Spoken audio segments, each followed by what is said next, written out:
subject this morning, second session of the symposium, is the enterprise response to what I would like to term marketing 3.0. Marketing 3.0. So at the outset, let us very quickly list the different epochs, the different periods of marketing thinking. Going back in time, we've had marketing 1.0, which may be best described as an era in which the approach was make and sell. If you had a good product, a product that functioned, and if you had promotional communication strategies that were impactful, you won the day. So your success formula was make and sell. Make a functionally good product and persuade the consumer. If you got those two things right, you win in the marketplace. Then we see the emergence of what I would like to call marketing 2.0, the kind of marketing that we practice and adopt today, I would argue. And marketing 2.0 is characterized by two things: plan and execute, plan and implement. So there's a great deal of emphasis on strategy development, on planning.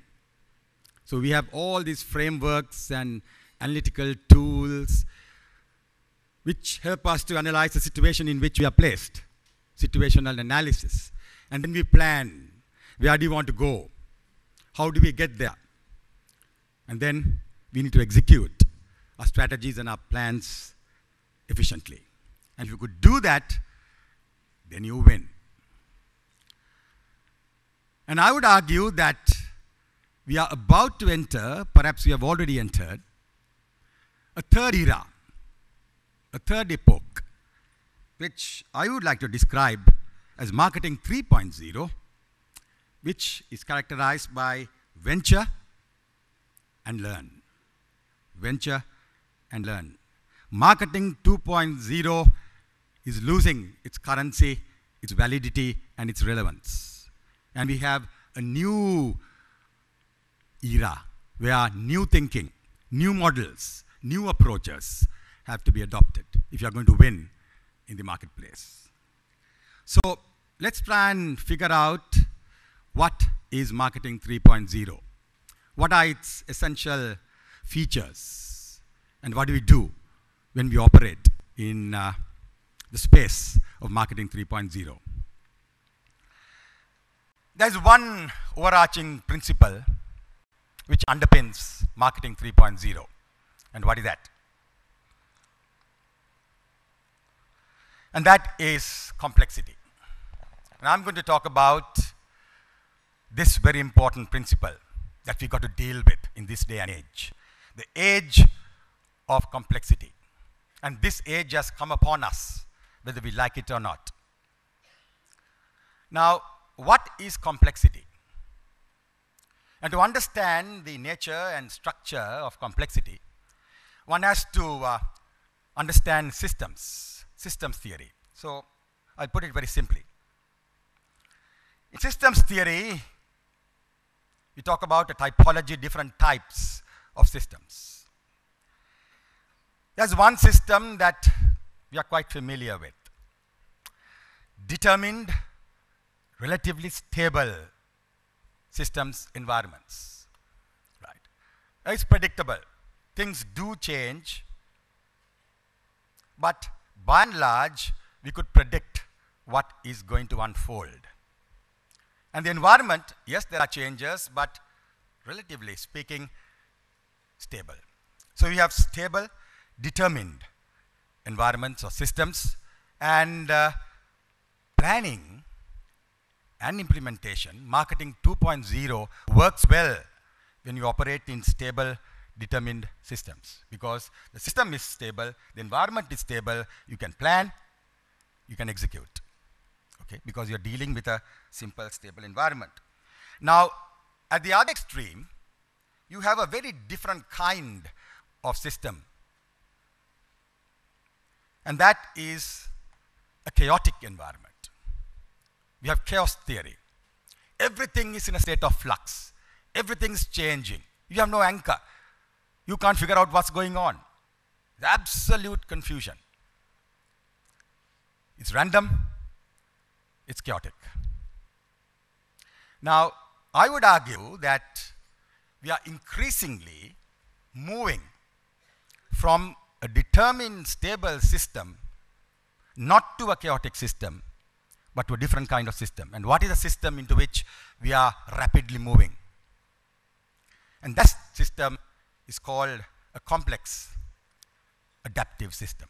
Let's try and understand this complexity, complex adaptive environments and systems.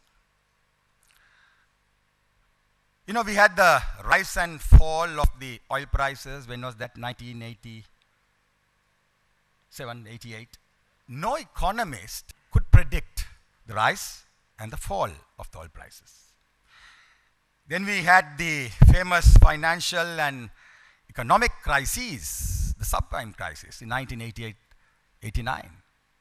No economist could predict this with a reasonable degree of accuracy. Now, these are economists from Harvard and from all the leading universities in the US, for instance, whose job it is to predict unfolding trends and patterns. But they failed. They failed. Now the question is, why? Why is it that these economists in particular could not see what is coming? And that's because of complexity. You're dealing with a complex system where predictability is low, where planning and implementation, the old model that we are familiar with, may not work. I think our thinking, our ideologies are shaped and fashioned by two metaphors. You know, we think in terms of metaphors. And I think there are two dominant metaphors that shape our thinking. The first one is that of the machine. Newtonian physics told us that one must look at things in terms of machines. So you see the human being as a machine. You see markets as machines. You see organizations as machines. So you have a mechanistic approach to organizations and markets. Now what happens when you adopt the mechanistic thinking? If the machine is not functioning properly, what do you do? What is your approach? Whether it's organization, whether it's a patient, or anything else. They are all systems, right? What do you do? The task before you is to put your finger on that part of the machine, the complex adaptive system. Identify, isolate the dysfunctional part of the machine, and then fix it. And once you fix it, the whole machine begins to tick again. And the point I'm making is that this metaphorical thinking, mechanistic thinking, is outdated. It's obsolete. It's not producing the solutions that we seek. There's another metaphor that continues to dominate our thinking. And what is that metaphor? And that's the military. Military has given us structures. And we still look at organizational structures. We follow the military structure, typical hierarchy. And this again is dysfunctional, right? Experience tells us that we need to restructure organizations. Very quickly, what is a complex adaptive system? Right? Let's try and understand the system in which we operate. And I'll relate this to consumers and markets very soon. Here is a formal definition of CAS, complex adaptive systems, which have the freedom to act in ways that are not totally predictable and whose actions are interconnected such that one agent's actions change the context of other agents. So in a system you find actors, you find agents. And one actor, one person's moves, actions affect the other person, right? And changes the context. Now, if you're operating in a complex adaptive system where there are multiple players and you don't know how each one is going to act and react, because one person's actions become other person's reactions, and that reaction becomes another third person's actions, right? So you have a complex web of actions and reactions. And if you operate in a complex adaptive system, then that complex adaptive system challenges that every observed effect has an observable cause. Our thinking is this. We are trained to do this, but it doesn't work in complex adaptive systems. Every phenomenon can be understood through analysis. We are trained this way. Situation analysis, it doesn't work. Sufficient analysis of past events help predict future events. It doesn't work like that in complex adaptive systems. Let me give you some very quick examples of complex adaptive systems. Ant colonies, immune system. Crude oil market is a complex adaptive system.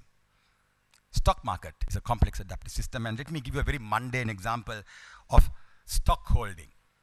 If you go to PETA right now and check out the stock holding of all the wholesalers who carry sugar, for instance, okay, and you tot up the stock holding of all these wholesalers, you will find that they will be carrying a day or two reorder levels. There is no one controlling. There is no wholesaler who says, hey, I'm carrying so much, why don't you carry less or more, right? It's a complex adaptive system. There is self-organization. There are new rules which operate in the complex adaptive system, and we need to understand the nature of this system. The best way to understand this is through a metaphor. I put this together in trying to understand this. The marching band and the jazz band. You know the marching band, okay? And that's how we've been managing. We are given a script, right? I know what to play when. It's a marching band. You have school marching bands.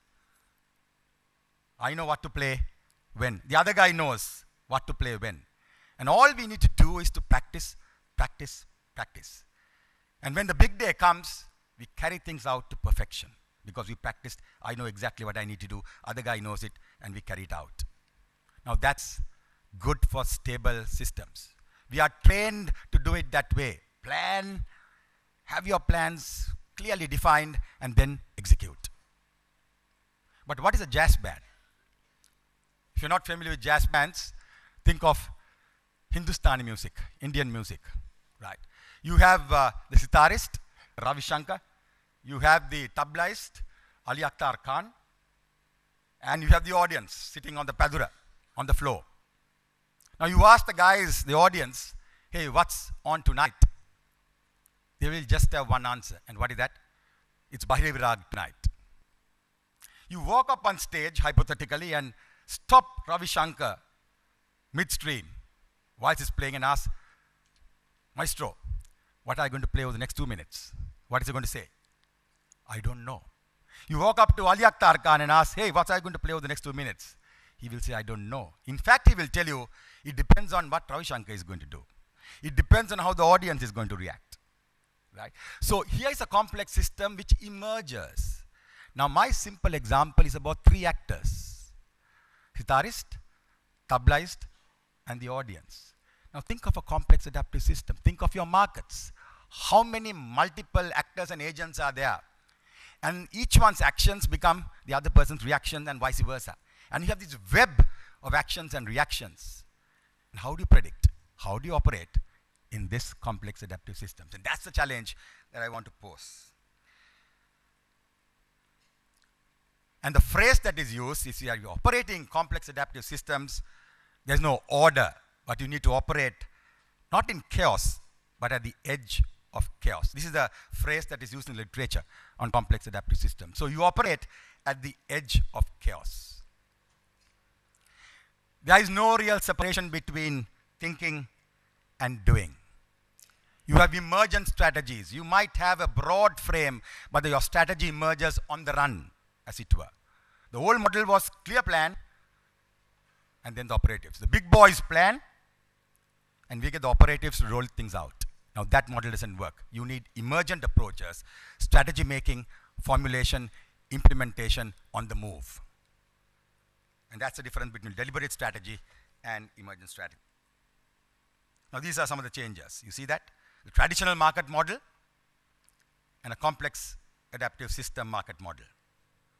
Composition is different, direction is different, behavior is different.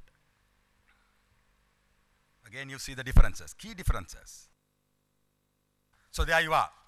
If you look at complex adaptive systems and see markets in that light, you have to live with unpredictability. You have to live with non-linearity. You don't have linear sequences happening. It's all crisscross. You have to understand self-organization. Talked about the peta stocks of sugar. It's self-organization. There is no one really controlling and dictating and pushing things. It all happens within the system. The principle of emergence. Small changes can result in big outcomes. So the point I'm making, ladies and gentlemen, is that there's a new paradigm that we got to operate in. Analysis loses its primacy. Linearity loses its meaning. Long-term planning becomes impossible. Concrete visions become illusions. They are good in stable, determined systems, but in complex adaptive systems, it simply does not work. Now you might ask the question, are we all lost in this current of actions and reactions? What is the fundamental difference between a complex adaptive system and a chaotic system? Are we saying that long-term planning, strategy making should not be done? Not really, but there's a subtle difference. And to do that, I would like to refer to my strategy quadrant. Now, these two things are relatively fixed. I want you to understand this very clearly. You take a strategic position, your stand. What are the businesses in which you need to operate? You choose your business domains. That's your stand. And within this business domain, what is your strategic position? That is relatively fixed. What are the shared values, the guiding principles that you follow? That again is relatively fixed. So I'm not saying that everything is in a state of flux. There is a broad frame which is relatively fixed. What are they? The markets in which you operate, business domains that you choose, and the strategic positions that you take within those business domains. That's your stand, your strategic position. That is relatively stable. Shared values, stable. But what is not stable, I would call standing, where do you want to go, desired future steps, and the steps that you want to take. So standing and steps, future standing, goal if you like, and the steps, they have to change on the run. They have to change on the run, okay? So what's the point you are making? I just made one simple point so far. And that we are moving from marketing 2.0, which is a plan and implement, to what I call marketing 3.0, where you venture, you do things, and you learn on the run. It's about crafting strategy, doing, learning, as opposed to a concrete plan which you can execute. Now, the second segment of my presentation is based on this. It's based on a key takeout from what I've said so far. We are moving from what I call binary to blur. You know what binary is? Two things, either or. Binary. Our thinking has been either or. But we are increasingly dealing with the blur, with fuzziness. And we've got to live with this fuzziness. We've got to understand how a blur needs to be treated. And I'm suggesting, the second part of my presentation is that the consumer that we deal with is a blur. And I'm saying that there is a mod-ready consumer out there, and we must get to know her. Some of you are familiar with my thesis on the mod-ready consumer. There has been further research done on this, which tends to validate and confirm some of the findings that I presented a few years ago. But I'll take you very quickly through the argument that I would like to present to you. I'm saying that there is a postmodern consumer out there in the Sri Lankan market. And the postmodern consumer has two strands, two facets: the traditional facet and the modern facet, right? So the consumer is a hybrid. Two facets, two sides to this consumer, the traditional and the modern. And let's see about the traditional. This is something that sociologists have noted, right? The rise in traditionalism. From 1956, or 1956 is the watershed year, and we see the emergence of traditionalism, right? That which is local, that which is rooted, that which is traditional has increased value. And this was the change, transformation that happened in 1956, which goes right up to today. But the pace slows after 1977, the second watershed. Got it? And the graph illustrates that. Pick up from 1956, they are on, but the pace with which this happens slows down. Expressions of traditionalism. The dress code, we see the return of the national dress, traditionalism. Cinema and teledrama. If you look at the Slim People's Awards, who is the most popular actor and actress? Who is the most popular singer, male singer and female singer? Food. 60% believe that their food is not as healthy as it was. Ogilvy 2000 study. 50% believe that foreign food is a bad influence on my culture. 50%. And in Singapore, it's only 15%. Music I referred to, and mothers as cooks. Again, a very interesting Ogilvy study suggests that mothers in Asia are struggling to retain their culinary skills, cooking skills, the traditional role of the mother, okay? And this is a huge conflict that is taking place in them. They have to catch up, they have to retain this, play the traditional role of the mother. And look at the National Youth Study. This is 2000 and 2009. Very traditional, old values, and this is interesting.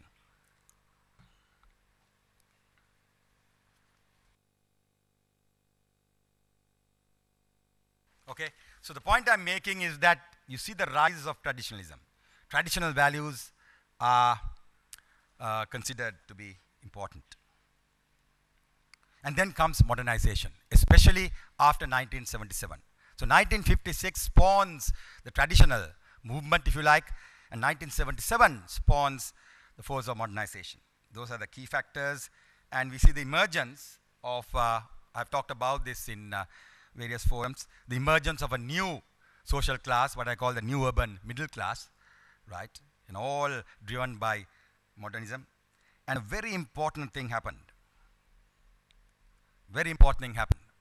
One's status in society is no longer defined in terms of one's occupation and heritage, to a less extent. But increasingly, one's status in society is determined by one's consequent consumption. So it's consumption that defines your status, not your occupation and your heritage. A fundamental shift in how one's status in society is defined. Here are expressions of modernism. Coke is found in every nook and corner in this country. Yeah, it's present, Gone are the days when you wouldn't wear the trousers, the Western dress, unless you could speak the Queen's language. But not so. And this is a thing that happened over the last 20 years. Homecomings in hotels. Who visits Nuvarelia in April? Totally different social class, right? There's no gallery in cinemas because it is infra-dig to be seen there. Your status in society is defined in terms of what you consume conspicuously. So consumption, status symbols become all important. And how can you be seen in the gallery? And the title Mahatya, going back in time, 30 years ago, 25 years ago, the word Mahatya was reserved for people like Iskole Mahatya, Veda Mahatya. But today, a Mudalali, a business person in the market out there, is called Mudalali Mahatya. Right? Very quickly, TNS study. When I say self-expressive, the expression is both outward and inward. The omnipresence of beauty salons. Go anywhere, you find it. Consumerist ideology at work. Modernism at work. Male grooming. We were talking before we started off, the Nielsen's confidence index. And one product category that has not declined, when the FMCG category has declined altogether, is personal care. Yeah. Face wash, face creams. This market is growing in spite of the other markets being depressed. Right, here you are. This is what I talked about, okay? From 1956, we see the rise of traditionalism. We value that which is traditional. And then, from 1977, we see the modernism at work. And then, these two now converge to bring about what I call the postmodern consumer, the mod-tradi consumer, who has two facets, the modern and the traditional. This is there in architecture. I actually did this study for a company a few years ago, a floor tile company. If you look at the CCA, A+, and if you look at the flooring, what do they have? Cut cement, kabok, right? But if you look at the bottom end of the pyramid, they have the same thing, cement floors, but in terms of the aspirations, they are looking for tiles, glossy tiles, right? So here is the mod-tradi. If you look at their houses, SCCA, they have modern toilets, all the gadgets are modern and cutting edge, but look at their floors, look at their furniture, back to tradition, going back in time. So you see this match, this coming together of the traditional and the modern. This is a kind of conceptualization that I put together from Herbert Mead. I is the me, the inside, right? I talk to I, the me-me relationship. And that is very traditional. But the I that I project to you is the me. So we have these two things coming together. I'm still very traditional when it comes to my core values. That's me, the inner core. But my expressions, my projections, seem like they are modern. And we have this coming together as I, me. Expressions of modernism, you have now a mix. You have the national dress, and you still wear the trousers. You know what I mean? It's kind of funny outfit which came into being about 10 years ago, right? So you have both going together. Music. This time's People's Awards, and last year, most popular singer was Amaradeva, plus somebody called Fernando. I don't know the name. Young chap, must be in his early 20s. And they shared the award. You see the point I'm making? So you have Amaradeva, you want to retain the traditional. He represents the traditional, the old values. And you also vote in somebody who's extremely young. Do you know the name of this chap? What, Fernando? There you are, this is all mod-tradi consumers. You look at the superstar reality shows. If you look at the stage, the outfits, they're all modeled on the basis of American Idol. But look at the songs they sing. Jyotipala, Milton Pereira. These chaps are not even born when Jyotipala and Milton Pereira sang these songs. So the outfit, the expression is very modern. Presentation is very modern, but we go back in time. We go back in time. So here you are. Food habits. There's a thing called Mac rice at McDonald's. Can you beat that? Mac butt There is no better illustration of this, traditional and modern coming together. Language. And here's a metaphor I'd like to share with you. Deepal and I have been talking about this, and this is a metaphor that we put together which kind of captures the whole thing that I've been talking about. Here is the mod ready consumer. A 25-year-old guy in a faded pair of jeans, Levi's jeans mind you, sporting a trendy t-shirt and sporting, note the word sporting, a thick piritnula which he shows off. Have you seen this guy? Okay, faded pair of Levi's jeans, trendy t-shirt, modern expression, but he's showing off this thick piritnula, right? And that's traditional bit. The I is traditional, the me is modern. And some companies get this right. Some companies get this mixed right. Klogard versus Superior-Vicky. Superior-Vicky is traditional. Klogard is mod ready. It's a modern, good foaming toothpaste. Asang, you might agree. But what is the proposition? What promise? Clothes, right? And they got this combination right. Summer Posha versus Kolakanda. Kolakanda will be, in a small niche. But Summer Posha is doing this magic of bringing these two together. Herbal-based FMCG, it's growing phenomenally, not just in Sri Lanka, but in the region and elsewhere. I did this study along with one of my MBA students in 2010, and we had a sample of 180 university students. We had two sets of commercials for Anchor, Lankabell, and Sunquick.